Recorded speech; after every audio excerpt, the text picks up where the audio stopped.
Okay, we're live. Great.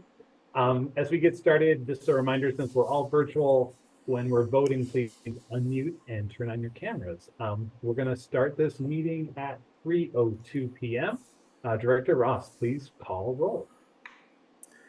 Member Chapman? Here. Oh, sorry. I know I saw her. Member Clark? I did it too, here. Member Crace? Here. Member Glass? Here. Dr. Hagerman? Here. Member Jefferson? Here. Member Kaufman? Here. Member Krivicus? Here. Dr. Moix? Not with us, okay. Member Murphy? Here. Member Pearson? Here.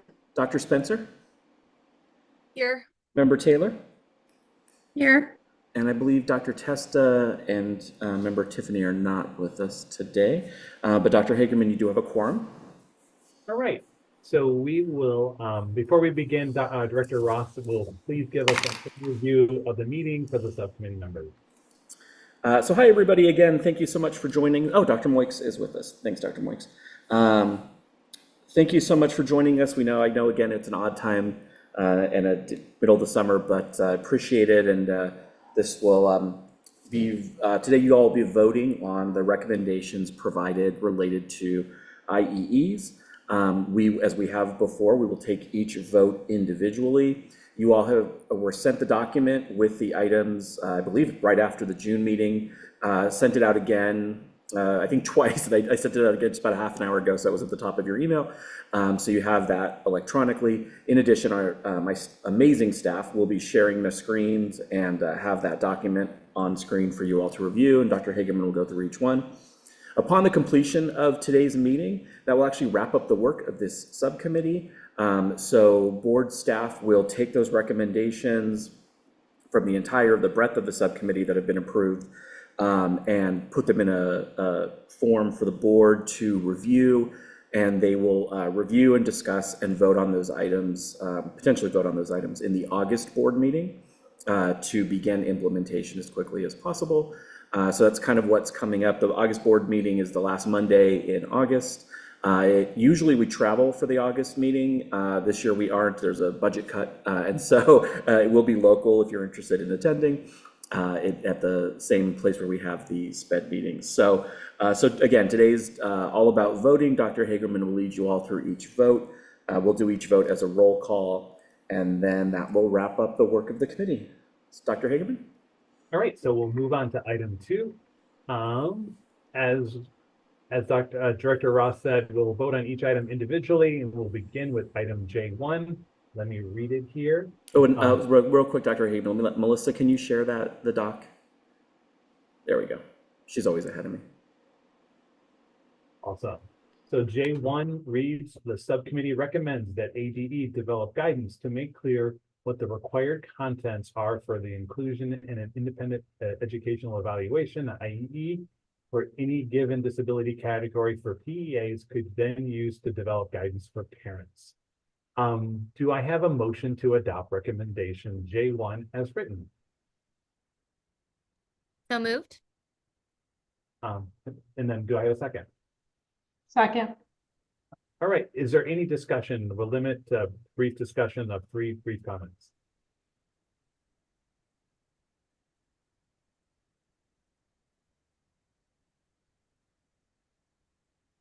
All right. Seeing none, Director Ross, let's do a roll call. Member Chapman? No. Member Clark? Yes. Member Crace? Yes. Member Glass? Yes. Dr. Hagerman? Yes. Member Jefferson? Yes. Member Kaufman? Yes. Member Krivicus? Yes. Dr. Moix? Yes. Member Murphy? Yes. Member Pearson? Yes. Dr. Spencer? Yes. Member Taylor? Yes. Dr. Hagerman, the motion passes. All right, so we move to J2. The subcommittee recommends that ADE develop guidance on available steps for districts when a parent brings an IEE attained at private expense that does not meet the agency's criteria. Do I have a motion to adopt J2 as written? So moved. And do I have a second? Second. Oh, I'll let the staff figure out the second between the two of those folks. Thanks. Any discussion? We're going to limit to 3 brief comments. Member Crace has his hand raised. Oh, go for it. Thank you. I don't see that for some reason. So remember, Craig. Oh, sorry.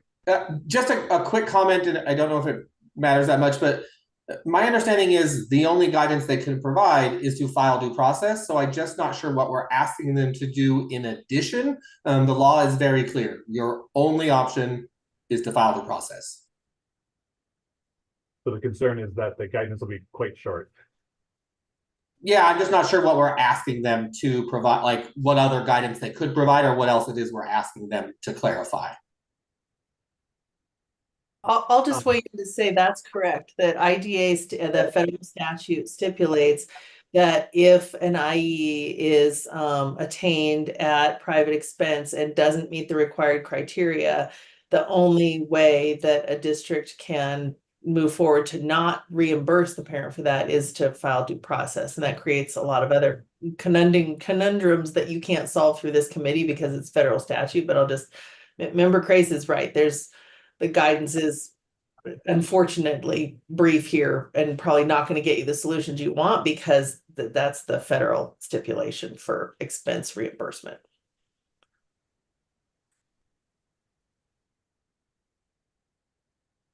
But I think isn't it sort of trying to capture the idea that if there's some reason that a parent obtained IE at private expense, like if it's missing an observation, and that's the reason it doesn't meet the criteria, that the district can say, well, why don't you go back to your private evaluator, have them come into the school, do an observation, then it will meet our criteria, and then we'll reimburse. That it's sort of like, this is why we have concerns about it from a district perspective. That's what I was understanding the discussions to be like, maybe there's an interim step. You still have to do the due process if the ultimate decision of the district is not to reimburse. But I think that's something that, that's what I took the guidance to be We'll seeking. do Member Chapman and then Member Crace. Member Chapman? Oh, yes. The federal law takes all responsibility from the school to decide whether or not the evaluation meets criteria. So a school can't, in my mind, a school can't say, well, it doesn't meet criteria. It always has to go to due process. So there's no in-between step, you're kind of in a binary situation at that point. Member Chris? I was just going to say, I agree with what Richard was saying, and I do think that was the intent. The problem is, if I'm the school district rep, I'm not allowed to say this doesn't meet our criteria for this reason. A court has to decide it doesn't meet the criteria. So I don't even have the leeway to say, hey, on the surface, I can tell you right now this is wrong. We'd have to go do this to fix it. I have lost that state complaint. It's almost like okay. But I also weigh in to say, I think it's possible that your recommendation J1 that you just passed, if it was approved by the board, could be a more proactive solution so that then IE providers would have a clear sense of what was required. So hopefully minimizing or reducing the number of situations where you get an IE that doesn't contain the required components. So I just offer that for consideration. That kind of in some ways gets into the space where Member Murphy was coming from. How do we get into a collaborative relationship where we're kind of communicating and talking about the components? But once it gets to a determination of whether it's in compliance or not, then it becomes a due process thing. It's not a conversation. All right, kind of adding those complexities to the situation. Is there any last comment before we go ahead and do the roll call? All right, Sean, why don't we go for it? All right, so this is a vote on item J2. Member Chapman? Aye. Member Clark? Yes.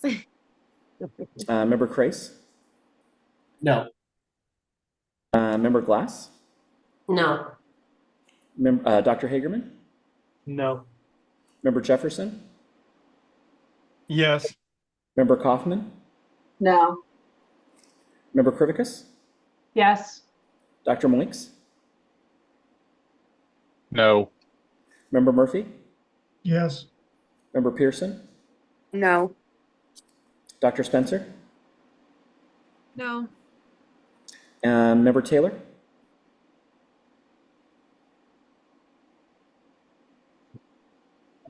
No. Sorry. The motion does not pass. All right, we move to J3. ADE will evaluate the alignment between ADE's ASTAS documents and board rules regarding assessment criteria for special education determinations for eligibility and provide a report to the board. Do I have a motion to approve J3 as written? So moved. We have Member Clark as the first. Do I have a second? Second. Any brief comments before we do the roll call?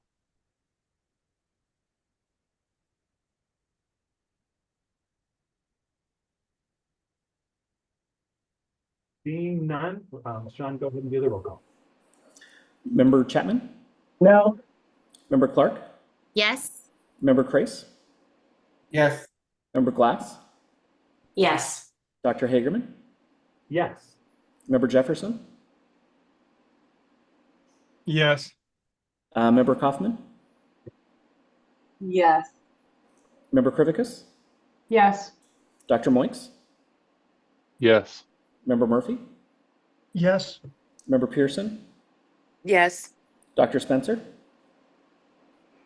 Yes. Member Taylor? Yes. Dr. Hagerman, the motion passes. All right, we go to J4. The subcommittee recommends that ADE and the school board, State Board of Education solicit public comment for stakeholders regarding the need to expand assessment criteria for determining special education eligibility as currently iterated in board rules and determine changes for board rules if needed. Sorry about my stepping all over that one. Do I have a motion to approve J4 as written, not as stated? So moved. Thanks, Jen. Do I have a second? Second. Any brief comments on this item? Member Moinks and then Member Spencer. Oh, yeah, I mute. Yeah. 4 years of Zoom meetings. You think I would have figured this out by now? Yeah. So I just had a question, and perhaps you guys discussed this a little bit at the last meeting, and I apologize for missing it, but I'm not sure what is meant by expanding assessment criteria. And so I'm not sure, eligibility criteria are pretty clear. Those are codified, but I don't know what we're looking at in terms of expanding assessment criteria. Do you want me I'm to not sure. explain what I think that means? Sorry, Dr. Hagerman. Yeah, go for it. Yes, please. My understanding is that there was or my recollection is that there was a conversation that you all have assessment criteria and that they're pretty clear. Some states have assessment criteria in their state regulations and some states do not. Arizona does not. Some states do. The trick is, I'll just remind the group that if you put those assessment criteria, meaning like in order to be eligible for specific learning disabilities, here are the criteria you have to meet. That's what's intended, as I understand it, by assessment criteria. If you put those in regulations, then when the federal IDA changes, if it has implications for changes to assessment criteria, you'll have to change your state regulations. Like state regulations are a little less nimble than having the criteria in, technical assistance guidance, those kinds of things. So my understanding from member, I'm going to say Marcia, but it's member Spencer. Sorry, I just have first names in my head. My understanding from member Spencer from the conversation a couple weeks ago is that there's a pretty clear sense by practitioners of what is required. I find myself wondering if you really need to expand the assessment criteria in your rules, or if you just need to have better technical assistance happening with districts and families to help them understand what the criteria are. So I'll throw that out for consideration. It gets a little tricky sometimes when you have the requirements and regulations, just because, as I said, when you need to make changes, if there's a change in IDA, there's always a gap between when the statute gets updated, the regulations come out at the federal level, and then you've got the regulations sitting at the state level. That can create contradictions and confusion in the field about what the field is supposed to do while you're in that kind of interim period until your state rules catch up. So it's for you to decide, and the recommendation is to get public comment from stakeholders. I'm sure if that happens, then you would have stakeholders who would come forward with those kinds of perspectives in addition to others that you should listen to if it passes. But there's just some things for you to think about. I think member Spencer was next, and then member. I just wanted to comment on my concerns about the discussion about assessment criteria. We undergo a lot of professional training to be prepared to make those decisions. And as much as I value input from families and colleagues, we have a lot of ethical and for some of us legal liability when it comes to making these decisions. And it could be very problematic to have assessment criteria that are not in line with best practices, changes, and updates in research. Technical assistance might be appropriate in some cases, perhaps, but I'm not sure that this is the way to go to encourage best practice with the language, with the way it's stated in this recommendation. Member Kapikas. Yeah, thank you for all your comments. I just want to point out the conversation that we had is regarding Rule R72401E7, where there is already criteria that are about 40 years outdated. That's why it says expand. Expand may be the wrong term, and when it comes to the board, we can tool that because I understand the concern about expanding it, but it's more about an alignment or an update to that which is existing. Some of the disabilities aren't even in there right now. For instance, there's only like 5 or 6 of them listed. Intellectual disability isn't even one of them. So again, that expand might be the wrong word, but the issue is more of aligning and or updating the probably 40-year-old criteria that are in 472-401-E7.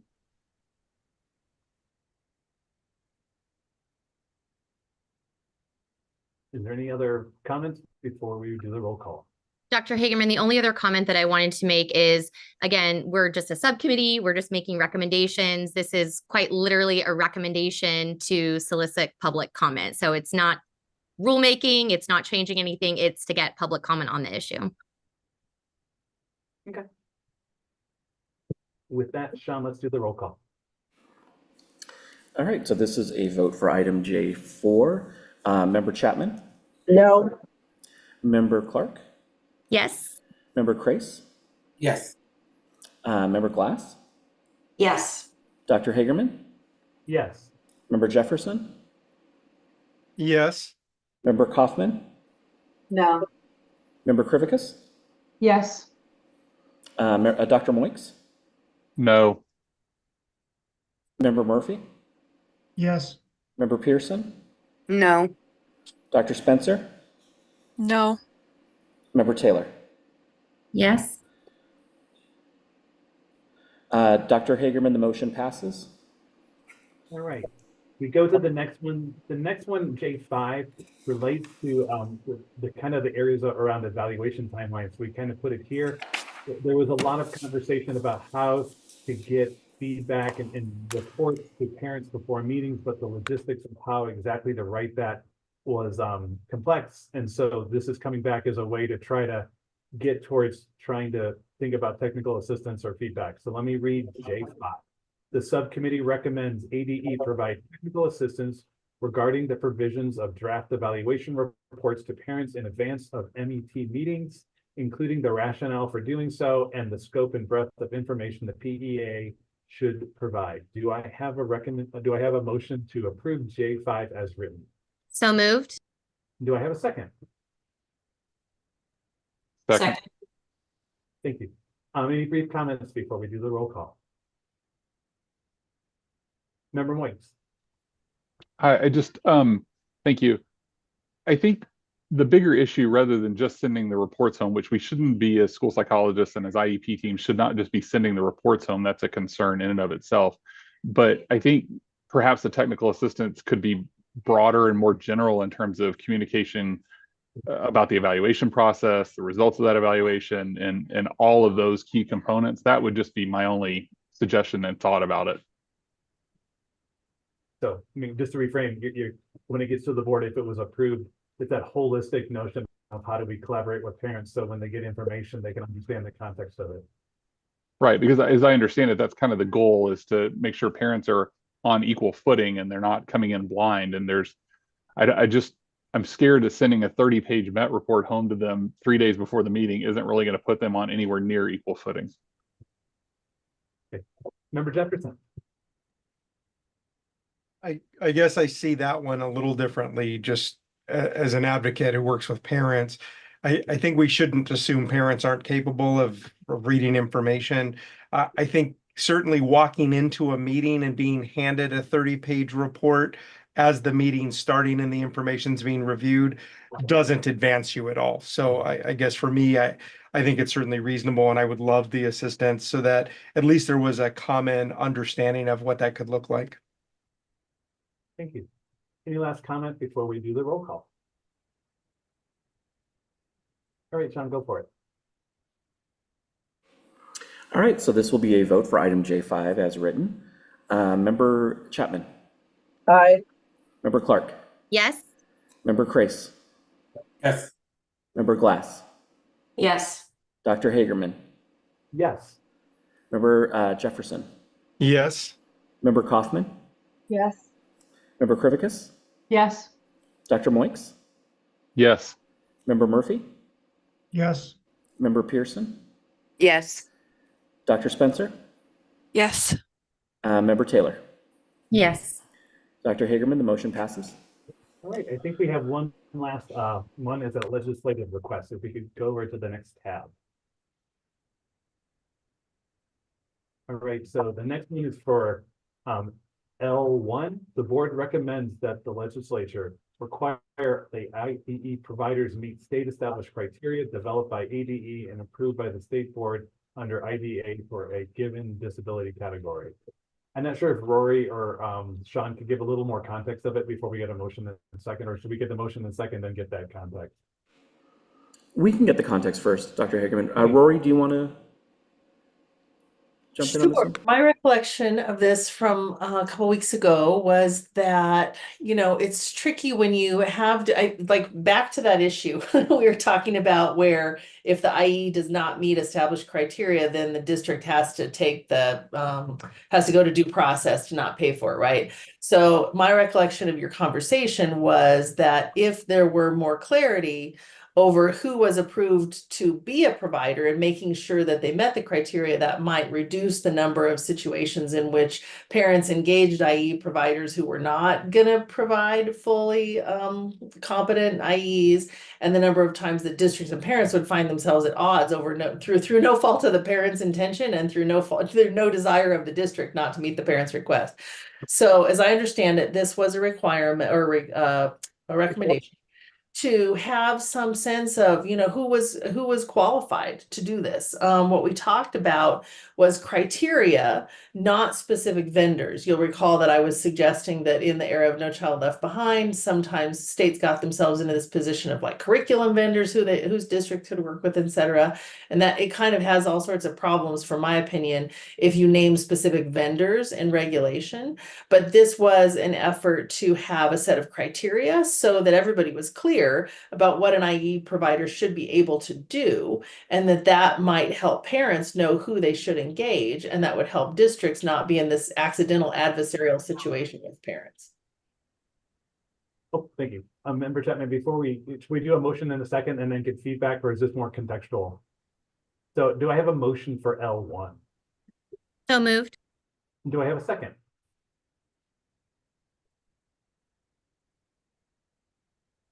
Second, Thank you. Member Chapman, go for it. Yes, we do, or we have developed a qualified professional list for R7-2-401. So, it has 7, categories, and that's available to everyone. It's already in board rule. Well, board rule asked that we develop one. We did develop one, I believe it was in 2018. So, So it may be redundant. Member Pearson, go for it. Yeah, I think the overarching issue is that, and I know I keep coming back to the observations, but I think when we were talking about this, is that the IEE criteria, like evaluators or providers, do have to be licensed and whatever. But I think the other thing that we had talked about was really kind of spelling out, like under the IDEA, an evaluation in order to meet IDEA criteria has to include an observation. So I think part of the discussion was not just the qualifications of the providers themselves, but the things that have to be incorporated into an evaluation in order to meet criteria. So I think part of the discussion was, we're not gonna go out for bid and identify like, Dr.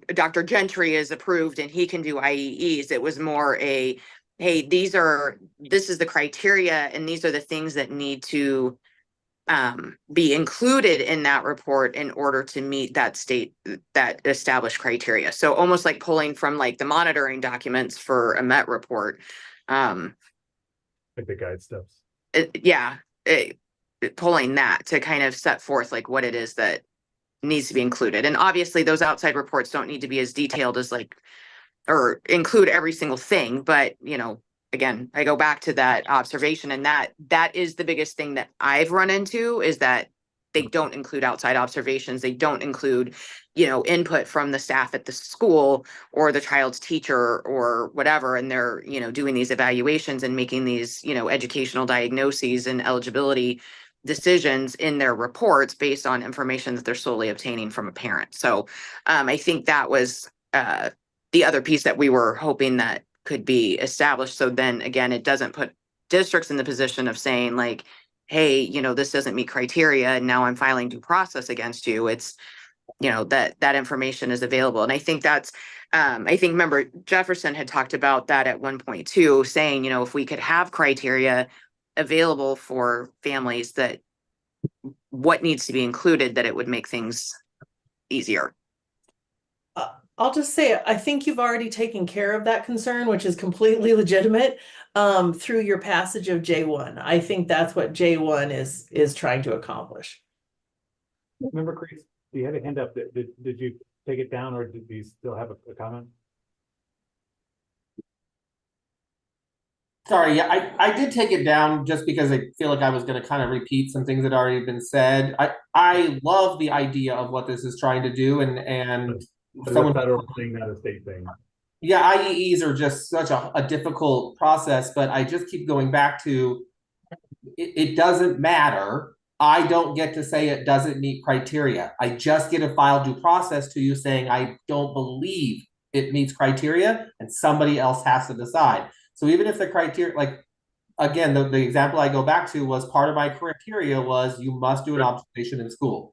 The evaluator said, I cannot do an observation in school. And I told the family, please select a different provider. I did not deny their IE request. I just said the provider you're selecting isn't available. They filed a state complaint against me and I lost because I didn't file due process to say your provider isn't appropriate. There is no other route here. That's what I worry about.